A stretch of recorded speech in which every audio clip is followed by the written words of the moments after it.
নমস্কাৰ, আমি আজি আহিছোঁ ৰাস চাবলৈ আৰু আপোনালোকে হয়তো মন্দিৰটো চাই গমেই পাইছে আমি ক'ৰ ৰাসত আহিছোঁ। হয়, আজি আমি আহিছোঁ হাউলি ৰাসত আৰু আমি দুদিন থকাকৈ আহিছিলোঁ পাঠশালাত মাহীহঁতৰ ঘৰত। সেইবাবে ভণ্টি আৰু বাবুক লৈ আমি তিনিওটাই ৰাসলৈ বুলি আহিলোঁ। যিহেতু পাঠশালাৰ পৰা হাউলি ইমান দূৰ নহয়। আৰু চাওকচোন ইমান ধুনীয়া লাগিছে ৰাসখন। এয়া এটা হনুমান বনাইছে।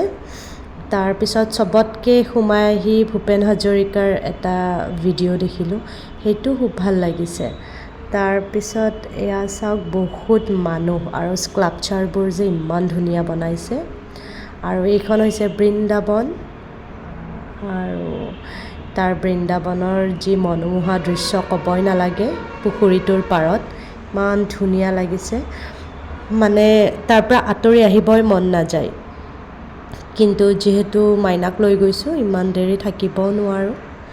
আৰু তাইক চাওকচোন, তাইক কি ধুনীয়াকৈ উপভোগ কৰিছে বৃন্দাবনখন।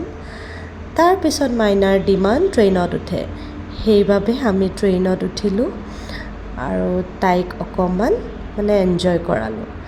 এয়া চাওক চাৰ্কাছ, কিন্তু চাৰ্কাছ এঘণ্টা হ'ব বাবে আমি চাৰ্কাছ ভিতৰত নাচালোঁ।